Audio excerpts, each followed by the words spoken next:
This past summer, one fascinating question loomed large over English football. Would the Club World Cup truly shape Chelsea's season? Or, perhaps more importantly, redefine the trajectory for their rivals? Would it prove a blessing, with teams riding the momentum of high-stakes matches into the new campaign? Or would it be a curse, sapping energy and leaving players mentally and physically spent before the grind had even begun? The truth is, the Club World Cup operates under a different dynamic than the Euros or a traditional World Cup. When national teams compete, every club suffers the same risk of losing players, and managers at least get a short window to reset. But in a global club competition, the playing field is anything but level. Some teams are stretched to their limits, while their direct rivals enjoy a full summer of rest, recovery, and meticulous preparation. That imbalance in the ruthless environment of the Premier League had immediate consequences. While Chelsea and even Manchester City were forced into extra battles, the likes of Arsenal, Liverpool, and Tottenham could calmly fine-tune their plans on the training ground. The results were visible straight away. Both Chelsea and City struggled to hit top gear at the start of the season. City, eased somewhat by an earlier exit, still found themselves searching for rhythm and identity in a squad full of new faces. Even Pep Guardiola, the master tactician, seemed to lack the necessary runway to sharpen fresh ideas. But if City's struggles resembled a half-finished project, Chelsea's were far harsher. For Enzo Maresca, the Club World Cup was a paradox. In one glorious moment, he became the man who led Chelsea to the summit of world football. A trophy that should have cemented his status at Stamford Bridge instead became something of a poisoned chalice. Just a year earlier, Maresca was still branded as Pep's protégé, a chessboard strategist with potential but little proof.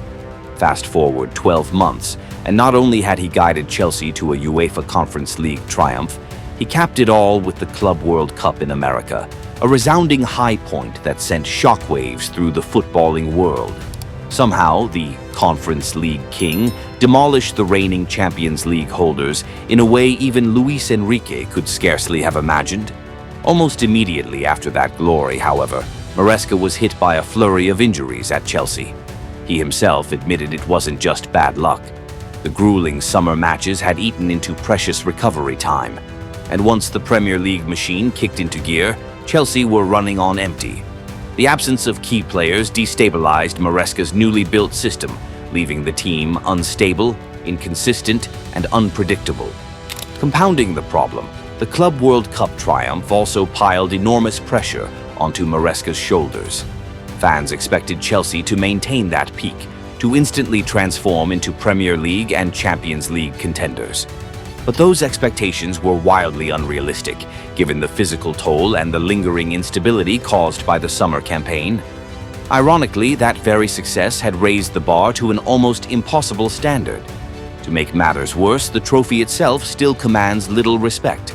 Yes, Chelsea are technically world champions, but the title sits somewhere below the Champions League in prestige. For many supporters, pundits, and even professionals, it doesn't feel like an achievement that rewrites the club's narrative.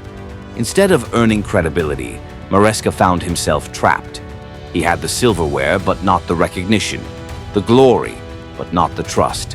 In the long run, perhaps the Club World Cup will evolve into one of the most prestigious trophies in the game, a crown jewel of club football. History may one day grant it the reverence it craves, but that's the future. Right now, the harsh reality is that the triumph in America might actually become the turning point that pushes Maresca closer to the brink. What should have been the launch of a new era instead risks becoming the start of turbulent months ahead. At Stamford Bridge, that fear is growing by the day. Short-term glory, long-term pressure. A moment of triumph followed by a slow erosion of faith. Enzo Maresca surely never imagined that the brightest moment of his career could also feel like an albatross around his neck. The evidence on the pitch isn't hard to find. A damaging 3-1 home defeat to Brighton on match week 6 of the Premier League summed it up perfectly. Chelsea had taken the lead through Enzo Fernandez, yet collapsed in familiar fashion, reduced in numbers and beaten painfully at Stamford Bridge. Just days earlier, their 2-1 win over League One side Lincoln City in the Carabao Cup looked routine on paper. a top-flight powerhouse beating a third-tier opponent. But the performance itself raised eyebrows. Against a team with a squad worth only a fraction of Chelsea's, Enzo Maresca's side were second best for most of the first half, even conceding the opener. Their expected goals, XG, in that half was a paltry 0.37, alarmingly low for a squad valued in the hundreds of millions, not to mention a bench full of expensive young talent. Lincoln's game plan was hardly complex. Long throws, set pieces, and a center forward pressing relentlessly from the front. In theory, this was as basic as football gets: direct, confrontational, denying Chelsea a yard of space. Yet somehow it worked. Freddie Draper, an almost unknown striker, carried out his task to perfection, locking down Andre Santos and suffocating Chelsea's midfield circulation. With that key pivot neutralized, the Blues quickly looked toothless. This wasn't an isolated issue. In the 2-2 draw with Brentford and the goalless stalemate against Crystal Palace earlier in the season, Chelsea faced the same script. Their holding midfielder was shut down, and with him, the entire structure collapsed.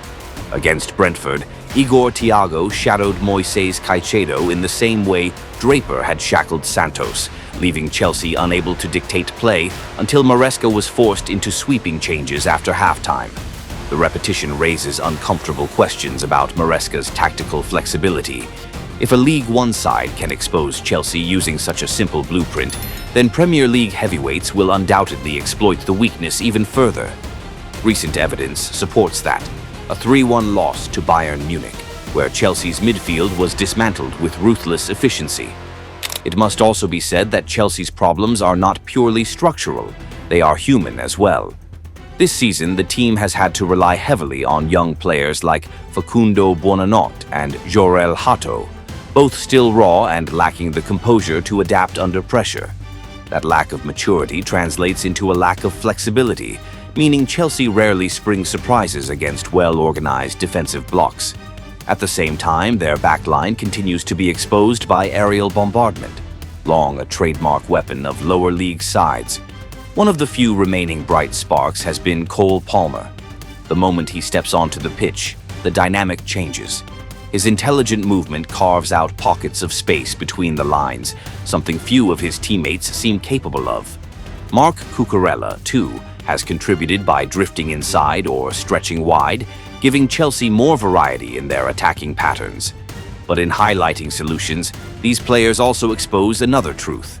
Maresca's system is still far too dependent on individuals. Without Palmer, without Caicedo, Chelsea lose all creativity and instantly revert to a lifeless, one-dimensional unit. In theory, a system is meant to create balance, ensuring that any player in a role can perform to a certain standard. The fact that only certain stars shine suggests that Maresca's model remains incomplete and unbalanced. Against Lincoln City, Maresca's final adjustment was a desperate power play. He pushed Malo Gusto and Hato into midfield, leaving just 2 defenders behind. The reshuffle forced Lincoln to spread their resources, no longer able to focus solely on Andre Santos. Space opened up, and Chelsea overturned the deficit. That was enough against a League One outfit. Against Arsenal, Manchester City, or even Brighton, such a gamble would be brutally punished. And this is the irony of the bigger picture. Beyond Liverpool, Arsenal, and Manchester City, the 3 clear title contenders, the rest of the Premier League has hardly been overwhelming this season. On paper, this should have been Chelsea's opportunity to force their way back into the top 4, especially coming off the prestige of a Club World Cup triumph. Instead, rather than using that platform to surge forward, the Blues have turned themselves into one of the league's most erratic sides, repeatedly exposing their flaws and frustrating their supporters. From the very beginning, it was clear Chelsea's Club World Cup triumph, rather than a launchpad, has become the crucible for the current turbulence. What should have been a symbol of progress now feels like the spark that ignited a crisis.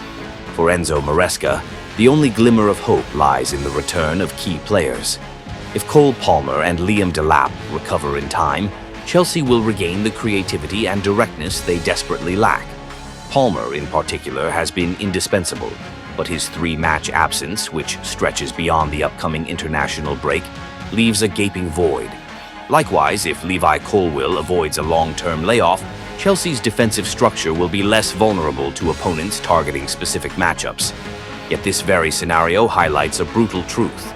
Chelsea's squad remains unbalanced. Just a handful of injuries are enough to destabilize the entire framework. When so much hinges on a few individuals, Maresca's long-term project clearly has not delivered the stability the club requires.